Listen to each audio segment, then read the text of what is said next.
नमस्कार, स्वागत है आपका फेडरल देश में। मैं हूं नीलू व्यास। ईरान इजराइल युद्ध के चलते स्ट्रेट ऑफ हॉर्मूज वो उसको बंद करने का फैसला लिया गया है और इसका मतलब ये है कि देश में एलपीजी की किल्लत की संभावना बन रही है।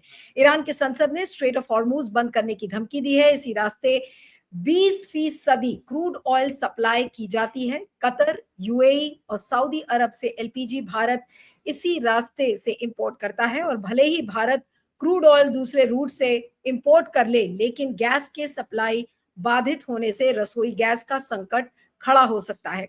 इस चीज को लेकर काफी चिंताएं हैं और कई लोग ये भी कह रहे हैं कि क्या वाकई में इस स्ट्रेट ऑफ हॉर्मूज को ईरान बंद करेगा, क्योंकि कई लोग ये कह रहे हैं कि हो सकता है धमकी हो अपना डिप्लोमेटिक सपोर्ट को बटोरने की, ये भी कोशिश हो सकता है। तो सवाल ये उठता है कि क्या, पहला सवाल तो ये है कि क्या ईरान स्ट्रेट ऑफ हॉर्मूज को वाकई में बंद करेगा? धमकी देना या थ्रेट करना कि बंद कर देंगे वो बात अलग है, लेकिन क्या बंद करेगा, पहला सवाल। दूसरा, अगर स्ट्रेट ऑफ हॉर्मूज बंद होता है तो क्या वाकई में हाहाकार इससे मच जाएगा और स्ट्रेट ऑफ हॉर्मूज के रास्ते भारत पर इसका क्या असर पड़ेगा? आज अब इसी सब चीजों को लेकर हम समझने की कोशिश करेंगे। हमारे साथ अंतर्राष्ट्रीय मामलों के जानकार प्रोफेसर मोहसिन रजा खान जुड़ रहे हैं। मोहसिन, आपका स्वागत है। Thank you so much for joining. और पहला सवाल तो यही है कि ये जो स्ट्रेट ऑफ हॉर्मूज बंद करने का फैसला ईरान की संसद ने लिया है, ये केवल फैसला या रेजोल्यूशन है या वाकई में इसको इंप्लीमेंट करेगा ईरान? ये बहुत बड़ा सवाल है जिसका अभी तक जवाब नहीं। मेरे ख्याल से तो अब तक कर देना चाहिए था ईरान को, पर हो सकता है ईरान की भी कुछ कमजोरियां हों जिनकी वजह से वो एकदम से नहीं कर पा रहा, क्योंकि कमांड बिखरी हुई है। और पिछली बार भी जब उनके जनरल को मारा था ट्रंप ने, 2020 की बात है, 19-20 की बात है, कासिम सुलेमानी को, तो भी ईरान ने 5 दिन बाद जवाबी हमला किया था। तो अब भी कुछ वक्त लग सकता है, पर अगर ये हुआ और ईरान ने किया, जिसकी काफी संभावना लग रही है, अमेरिका में भी सब जगह इसकी संभावना इसलिए ज्यादा लग रही है कि अगर अमेरिकी बेसों पे किया और गलती से कोई अमेरिकन मर गया तो फिर और हमला करेगा अमेरिका बदले में। पर अगर हॉर्मुज की पट्टी बंद की तो अमेरिका के पास इतना वो नहीं होगा वजह बॉम्ब करने की, और अमेरिका की पब्लिक भी खिलाफ है बॉम्बिंग के। तो ईरान बच सकता है अमेरिका के पलटवार से, पर उसकी तकलीफ सबको होगी। किस तरह से? जैसे आपने बताया 20-25% तेल और गैस दुनिया का वहां से गुजरता है, हिंदुस्तान का तो और भी ज्यादा।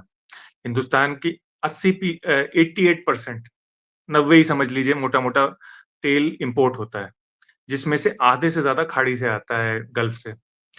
अब वो तेल मैं आपसे इत्तेफाक नहीं रखता ये कि वो तेल कहीं और से आ सकता है, वो तेल कहीं और से नहीं आ सकता। क्योंकि जब यहाँ का तेल बंद होगा तो हर जगह किल्लत होगी। ये ज्यादातर तेल जो खाड़ी से निकलता है, ये ज्यादातर एशिया में ही जाता है, 80% के ऊपर एशिया में जाता है, यानी कि जापान, चाइना और साउथ ईस्ट एशिया, मलेशिया, इन के कंट्रीज में। तो वो जब बंद होगा तो वो लोग भी तेल ढूंढेंगे, तो हमें कहीं और से मिल नहीं पाएगा, क्योंकि जो बाकी तेल होगा उस पर वो झपटेंगे पहले, उनके पास हमसे ज्यादा पैसे भी हैं और ताकत भी है। तो हमारे यहाँ तेल की भी किल्लत होगी और गैस की भी किल्लत होगी। और उससे क्या होगा कि तेल, जैसे मैंने पिछली बार समझाया था, तेल का मार्केट फंजिबल कमोडिटी कहा जाता है, तेल और गैस। फंजिबल मतलब कि ये कहीं भी दुनिया में पहुंचाई जा सकती है, तो इसका जो बाजार होता है और इसका प्राइस सेट होता है वो दुनिया के बाजार में सेट होता है। दुनिया की global total supply, global total demand मिलके इसकी प्राइस सेट होती है। तो अगर ये 20% कम हो गया तो इसका मतलब ये नहीं कि 20% ही बढ़ेगी प्राइस। प्राइस 200% भी बढ़ सकती है, 300% भी बढ़ सकती है। क्यों? क्योंकि जो बाकी बचा हुआ तेल होगा या गैस होगी, 70-80%, उसकी फिर बोली लगेगी। जैसे अगर आपको 3 रोटी खाने की आदत है और आपको 2 दी जाए, तो आप बाकी 1 रोटी के लिए बोली लगाएंगे। ये थोड़ी कि वो 25 रुपए की थी तो आप कहेंगे अरे मैं 25 की जगह 50 दे देता हूँ। नहीं, फिर आप उसके लिए कुछ भी देने को तैयार होंगे, 500, 1000, 2000, 5000, 10,000। तो इस तरह से जब तेल की कीमत ऊपर जाएगी, तो ये नहीं है कि तेल की कीमत सिर्फ पहले तो 65 थी, अब 75-80 हो गई है।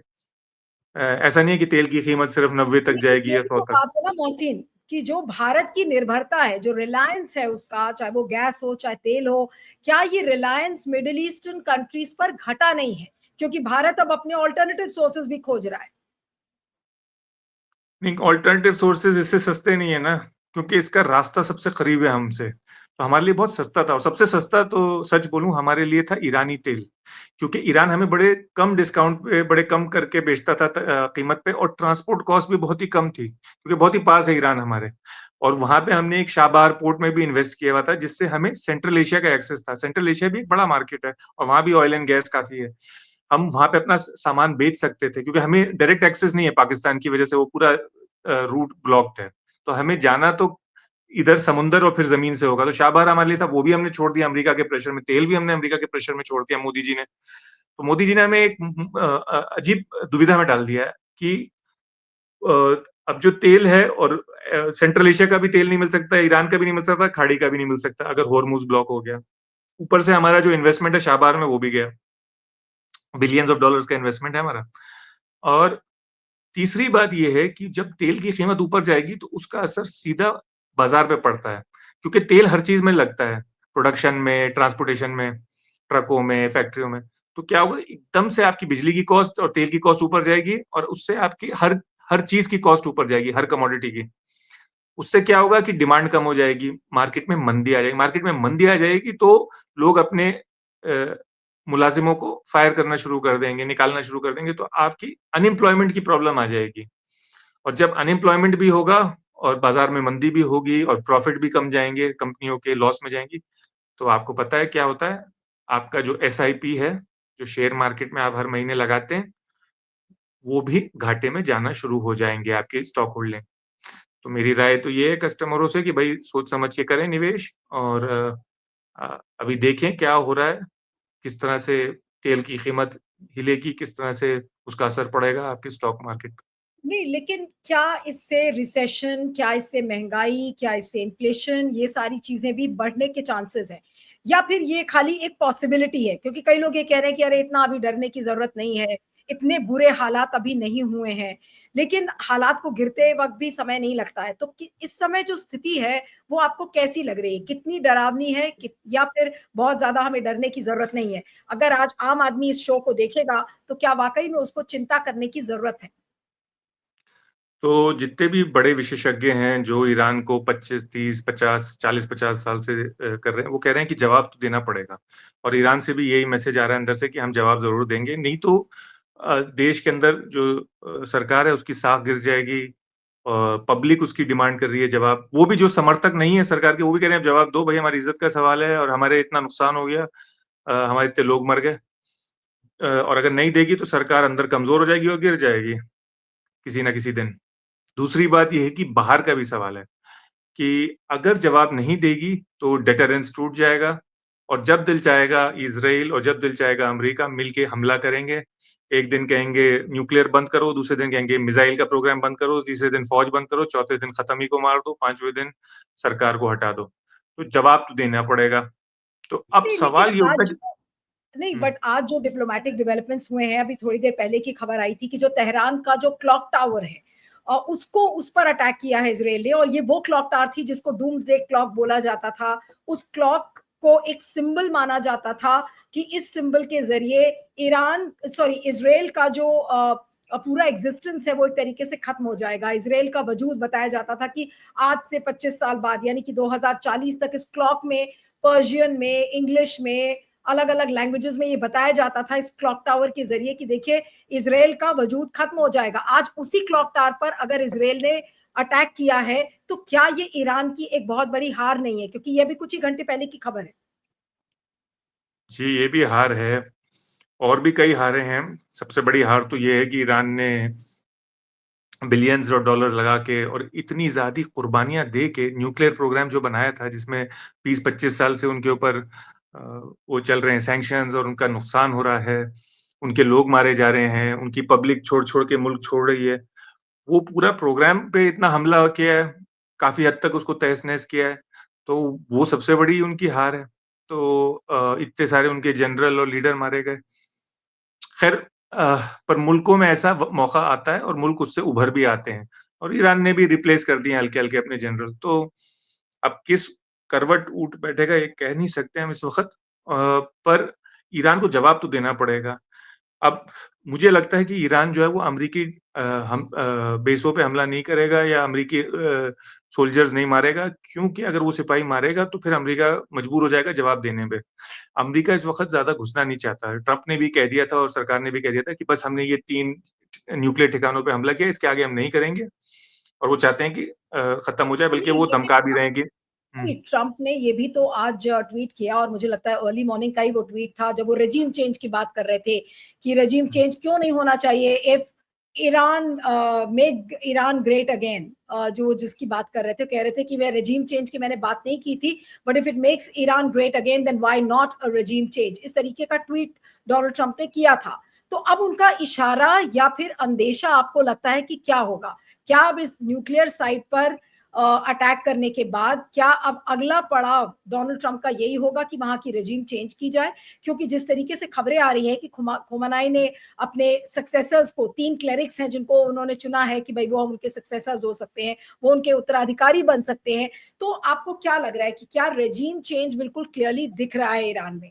इसकी पॉसिबिलिटी कितनी है मौसी? रेजीम चेंज नहीं चाहती अमेरिका, क्योंकि अमेरिका को पता है कि रेजीम चेंज होगा, तो जो रेजीम आएगी वो हो सकता है ख़ामेनेई से भी ज़्यादा कट्टर हो। अ, और पॉलिटिकल साइंस में काफ़ी रिसर्च हो चुकी है इसके बारे में कि जब एक ऑटोक्रेटिक सरकार हटती है, तो क्या आता है उसके बदले में? तो देखा गया है सिर्फ़ 25% केस में डेमोक्रेसी आती है। यानी 75% केसेज़ में जब एक ऑटोक्रेटिक गवर्नमेंट, एक तानाशाही सरकार या एक जो कह रहे हैं नॉन इलेक्टेड गवर्नमेंट हटाई जाती है, तो डेमोक्रेसी नहीं आती, क्योंकि डेमोक्रेसी के जो समर्थक होते हैं, वो निहत्थे होते हैं, वो कमज़ोर होते हैं। और ईरान में भी ऐसा ही है, कमज़ोर हैं, निहत्थे हैं। तो अमेरिका को पता है कि कोई ख़ास फ़ायदा नहीं होगा, हो सकता है इससे बदतर कोई आ जाए और कोई नेगोशिएट करने वाला नहीं बचेगा। इसीलिए वो बार-बार उन्होंने नेतन्याहू से कहा कि मारना मत ख़amenei को। तो मुझे नहीं लगता कि वो रेज़ीम चेंज चाहते हैं और अगर चाहते होते तो रुकते नहीं और ये ना कहते कि बस हमने 3 इन ठिकानों पे किया है, और पहले से उन्होंने ये भी बता दिया था कि हम इन्हीं 3 ठिकानों पे करेंगे हमला। उन्होंने पहले वार्निंग भी दे दी, यानी वो एस्केलेशन नहीं चाहते, और सबसे ज़रूरी बात ये है कि उनका बेस इसके बहुत खिलाफ है। Marjorie Taylor Greene, Matt Gaetz, जो दोनों कांग्रेस में हैं, और टकर कार्लसन जो उनके सबसे बड़े मीडिया के जर्नलिस्ट हैं, राइट विंग, और स्टीव बैनन। ये सब 4 बहुत बड़े नाम हैं, ये चारों खिलाफ हैं बहुत ज़्यादा, और उनके नीचे बहुत से और लोग खिलाफ हैं जिनके आप नाम नहीं पहचानते, और लाखों करोड़ों वोटर जिन्होंने वोट किया ट्रम्प के लिए, वो बहुत खिलाफ हैं। तो ट्रम्प नहीं चाहते, बल्कि ये भी जो हमला किया ट्रम्प ने कुछ प्रेशर में किया, इज़राइल लॉबी का, यहूदी लॉबी के प्रेशर में आके किया है। तो मुझे नहीं लगता कि वो और चाहते हैं और वो रेजिम चाहते हैं। वो एक तरह से धमका रहे थे उस ट्वीट से कि भैया आओ और नेगोशिएट कर लो, नहीं लेकिन तो मोहसिन, एक सवाल जो है कि ये जो स्ट्रेट ऑफ हॉर्मूज बंद करने का फैसला है, इससे कितना हाहाकार मच सकता है?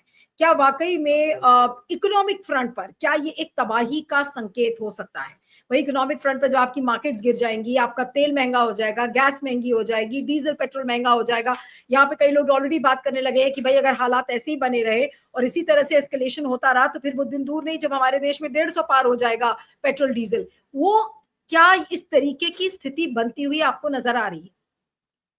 जी, मुझे नज़र आ रही है। अगर ये कुछ हफ़्ते चला, तो देखिए 3 2, 3, 4, 5 हफ़्ते का तेल तो होता है हर मुल्क में। तो हिंदुस्तान में भी है उतना मुल्क में तेल, गैस। कीमतें तो एकदम से छुएँगी आसमान, कुछ दिनों के अंदर ही, कुछ घंटों के अंदर ही। पर ये कीमतें फिर वापस आ सकती हैं कुछ हफ़्तों के बाद, अगर ये खुल गया। अगर ये नहीं खुला, यानी महीने भर या 2 महीने चला, तो बहुत ही बुरी मंदी आएगी। नहीं, और लेकिन अगर एक कुछ चीज़ हफ्तों और में भी है, जो हुँ, डिप्लोमैटिक पॉइंट एक और भी आ रहा है और कई न्यूज़ वेबसाइट्स ने उसके बारे में लिखा है कि अगर स्ट्रेट ऑफ हॉर्मूज़ को बंद किया जाएगा, तो ये जो क्लोज़र है, ये तेहरान को और ज़्यादा एलिनेट कर देगा, उनको आइसोलेट कर देगा। क्योंकि ये भी हुँ, एक तरीका था जिससे वो एक डिप्लोमैटिक सपोर्ट अपने लिए तेहरान देख रहा था। ईरान अपने आप को diplomatic, it was trying to garner diplomatic support for itself by announcing the closure of the Strait of Hormuz. लेकिन अगर ये एक महज रेटरिक है और ऐसा नहीं करेगा ईरान, तो क्या ऐसा होगा कि अगर क्लोज क्लोज करता है तो ये क्लोजर एलिनेट भी करेगा तेहरान को, बाकी देशों से उतना ही। बिल्कुल करेगा, लोग नाराज होंगे, इसीलिए नहीं कर रहा था ईरान। उनको पता है कि चीन भी नाराज होगा, क्योंकि चीन का भी 90% 95% तेल ईरान का चीन की तरफ जाता है, और चीन औरों से भी खरीदता है खाड़ी में, और जापान भी खरीदता है। तो चीन के एहसानों तले दबे हैं ईरान, वो उनका बड़ा ट्रेडिंग पार्टनर भी है। तो इसी खाड़ी, इसी होर्मुज से ईरान का भी तेल निकलता है, ईरान का असला आता है, सामान आता है चीन से, ईरान का खाना-पीना आता है, तो ईरान अपना भी नुकसान करेगा। पर मरता क्या ना करता, मरता वह आदमी कुछ भी कर सकता है अपने आप को बचाने के लिए। तो हो सकता है अपना भी कुछ नुकसान उठाए और चीन का भी नुकसान उठाए। चीन कौन-सा मदद करने आया? चीन ने कौन से मिसाइल फेंके अमेरिका पे, इज़राइल पे उनको बचाने के लिए? चीन ने उनकी जान बचाई? नहीं, तो उनको खुद ही बचानी है ना, तो फिर करना पड़ेगा कुछ ना कुछ।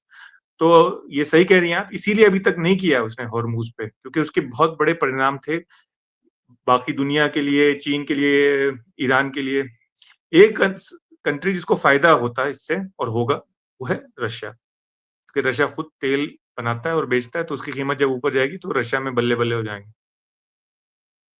इसका मतलब ये है कि जो इकोनॉमिक फॉलआउट आप देखते हैं ये स्ट्रेट ऑफ हॉर्मूज बंद होने का, तो क्या इसका इकोनॉमिक फॉलआउट यही हम देखेंगे कि प्राइसेस बढ़ेंगी, इन्फ्लेशन आएगा, रिसेशन होगा, मंदी आएगी और जाहिर सी बात है कि फिर जीडीपी घटेगा देशों का, चाहे और वो भारत का हो, चाहे जो आसपास के जितने देश जो अफेक्ट होंगे, सभी का जीडीपी गिरेगा। बिल्कुल बेरोज़गारी बढ़ेगी, स्टॉक मार्केट गिरेंगे। आपके एसआईपी कम कम होते जाएँगे, आपके स्टॉक इंडेक्स में। तो नुकसान तो कई किस्म का होगा, और लोग नाराज़ भी होंगे ईरान से।